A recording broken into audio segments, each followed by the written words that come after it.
നമസ്കാരം. ഇതെൻ്റെ ഒരു ബന്ധുവായിട്ടുള്ള സ്ത്രീ, ഒരു 65 വയസ്സിനടുത്ത് പ്രായമുണ്ട്. ഇവരുടെ മക്കളൊക്കെ നല്ല നിലയിലാണ്. ഒറ്റൊന്നും നാട്ടിലില്ല. ഇഷ്ടം പോലെ പണം, മിക്കവരും വിദേശത്താണ്. എന്ത് പറഞ്ഞാലും അവിടെ എത്തും. പൈസ കൊണ്ടുള്ള എല്ലാ ഹെൽപ്പും അവർക്കുണ്ട്. ആ വീട്ടിൽ ആരുമില്ല. ഇവരെ നോക്കാനും ഇവർക്ക് ഒരു ഹെൽപ്പ്, ഇവർക്ക് ആരോഗ്യ പ്രശ്നങ്ങളൊന്നുമില്ല. ചെറുപ്പം മുതലേ നല്ല ഭക്ഷണമൊക്കെ ലിമിറ്റ് ചെയ്ത് കഴിച്ച് അത്യാവശ്യം എക്സർസൈസും. ഭർത്താവ് മരിച്ചിട്ടൊരു 10-20 കൊല്ലമെങ്കിലും ആയിട്ടുണ്ട്. ഇവർക്ക് കളിക്കാൻ ഭയങ്കര കൊതിയാണ്.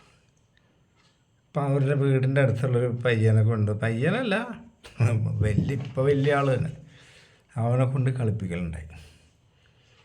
അവൻ കളിച്ചു കൊടുക്കും, ചിലപ്പോൾ അവൻ്റെ ഏട്ടനും കളിച്ചു കൊടുക്കും. അതിനൊരു പൈസ കൊടുക്കും. ഇവർക്ക് കണ്ടമാനം സ്വത്തുണ്ട്, പിന്നെ റബ്ബറും കുരുമുളകൊക്കെ ഉണ്ട്. അതൊക്കെ നോക്കാൻ ആളെ ഏൽപ്പിച്ചേക്കാം. പൈസയ്ക്ക് ഇവരായില്ല. അപ്പോൾ ഈ ഏട്ടനും അനിയനും അവർ പരസ്പരം അറിയാമെന്നറിയില്ല, ഇടയ്ക്ക് വന്ന് ചെയ്തു കൊടുക്കും, പൈസയും കൊടുക്കും. പിന്നെ രണ്ടാളും പെണ്ണ് കിട്ടിക്കഴിഞ്ഞപ്പോൾ അവർക്ക് ഈ വയസ്സുമ്മക്ക് ഈ ഏജുകാരുടെ മടുപ്പായി. കാരണം നല്ല കിളുന്ത് സാധനം കിട്ടിയില്ല. എന്നിട്ട് ഇവർ ഫോൺ വിളിച്ച് കെഞ്ചും, ഒന്ന് വാടാ, എങ്ങനെയും വാടാ. പിന്നെ ഇവരെ നോക്കാനൊരാൾ വേണം. അപ്പോൾ ഒരു ഹോം നേഴ്സിനെ ഏർപ്പാട് ചെയ്യാറ്. അപ്പോൾ ഒരു ലേഡി ഹോം നേഴ്സിനെ കൊണ്ടുവന്നു.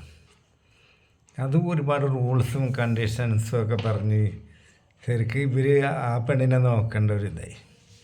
അതിൽ ഹോം നേഴ്സിങ് നടത്തുന്ന സ്ഥാപനത്തിൽ വിളിച്ച് പറഞ്ഞ് ഒരാൺകുട്ടീനെ മതി. കാരണം എനിക്ക് ഫിസിക്കലി അങ്ങനെ വലിയ പ്രോബ്ലം ഒന്നുമില്ല. വീട്ടിലൊരാൾ എനിക്ക് മെഡിസിനൊക്കെ എടുത്ത് തരാൻ ഒരാൾ, അത്യാവശ്യം ഹെൽപ്പ് ആണാണ് എനിക്ക് താല്പര്യം. ഒരു പയ്യന്മാരാരെങ്കിലും ആരായാലും കുഴപ്പമില്ല.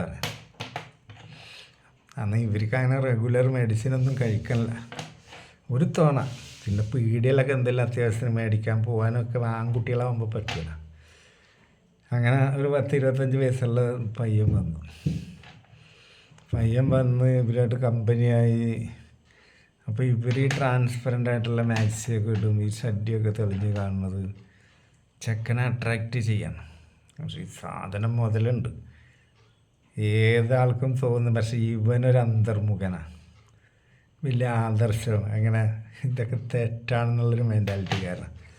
അപ്പോൾ ഒരു ദിവസം ഇവർ കാലുമേലൊന്ന് മസാജ് ചെയ്ത് കൊടുക്കുകയെന്ന് ചോദിച്ച് ബെഡുമേലിരുന്നിട്ട് മാക്സിയൊക്കെ കുറേ പൊന്തിച്ച് വെച്ചൊക്കെ ഇരുന്നപ്പോൾ ഇതൊന്നും എനിക്ക് പറ്റില്ല. ഇതൊക്കെ എന്നെ പോലത്തെ ഒരാളെ കൊണ്ട് ചെയ്യാൻ പറ്റില്ല, എൻ്റെ മനസ്സാക്ഷിക്ക് പറ്റില്ല എന്നൊക്കെ പറയും. ഞാൻ ഇന്നും കൂടിയേ നിൽക്കുള്ളൂ, നാളെയാണ് പോണേ പറഞ്ഞു. അപ്പോൾ ഇവർ വെച്ച് ഈ മസാജ് ചെയ്യാൻ പറഞ്ഞുകൊണ്ടാണ് നീ പോകണത്, അല്ലെങ്കിൽ എന്നോട് എന്തെങ്കിലും വെറുപ്പുണ്ടല്ലേ? അതൊന്നുമില്ല. എന്നാൽ നീ ഇപ്പോൾ ഇക്കോ, ഞാൻ വേറെ പകരം ആളെ അവിടെ നിന്ന് തന്നെ കൊണ്ടിരിച്ചോളാറിന്. അപ്പോൾ നീ വേറെ എന്തെങ്കിലും റീസൺ പറഞ്ഞ് പോയാൽ മതിയിട്ടാ പറഞ്ഞു. ഇവർ ചെറിയൊരു പൈസയും കൊടുത്തു. പിന്നെ ഒരു 35 വയസ്സുള്ള ആളാണ് വന്നത്.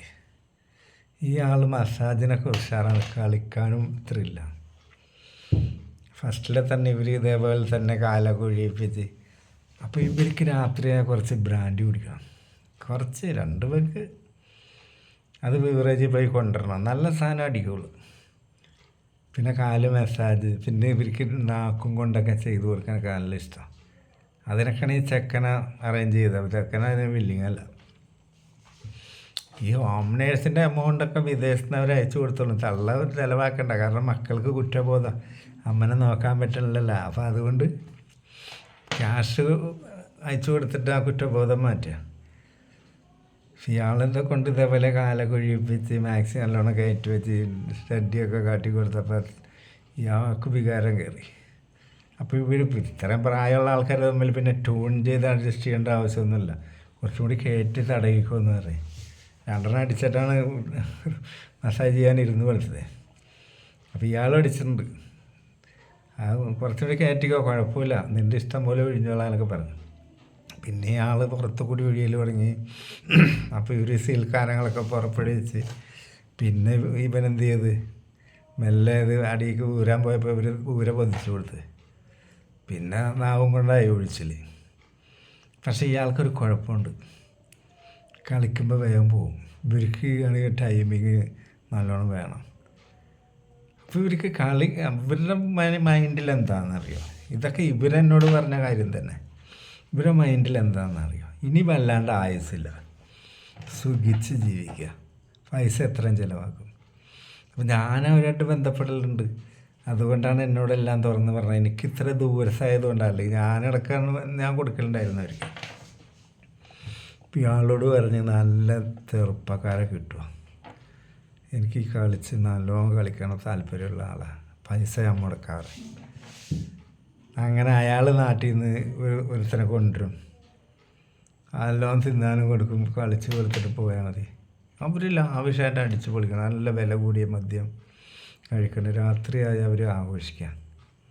അവർ പറഞ്ഞ റീസൺ ഇതാ, സ്വർഗവും നരകമൊക്കെ അവിടെ പോയിട്ടല്ലേ അറിയുള്ളൂ. അതവിടെ ചെന്നിട്ട് നോക്കാം.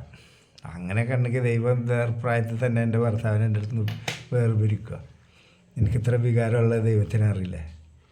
അത് നല്ല ചെറുപ്പക്കാരൻ വന്ന് അടിച്ചു കൊടുക്കും, അയാൾക്ക് സുഖമാണ്, വണ്ടിക്കൂലിക്ക് അതിലേറെ പൈസയും കിട്ടും, നല്ല ഭക്ഷണവും പോക്കറ്റ് മണിയും കളി സുഖവും. ഞാനിതൊക്കെ പറഞ്ഞാൽ ഇങ്ങനെയുള്ള ആൾക്കാർ നമ്മുടെ ഇടയിൽ ജീവിക്കുന്നുണ്ട്. ഇതൊക്കെ ഒരു ആൾക്കാർ പെട്ടെന്ന് പറയും ഇതൊക്കെ ആരെങ്കിലും ചെയ്യണതാണ്, തള്ളുകയാണെന്നൊക്കെ ചോദിക്കും. ഞാൻ പറഞ്ഞാൽ ഇതിൻ്റെ അപ്പുറം നമ്മുടെ നാട്ടിൽ നടക്കുന്നുണ്ട്. അടുത്ത വീഡിയോയിൽ ഞാൻ പറഞ്ഞുതരാം.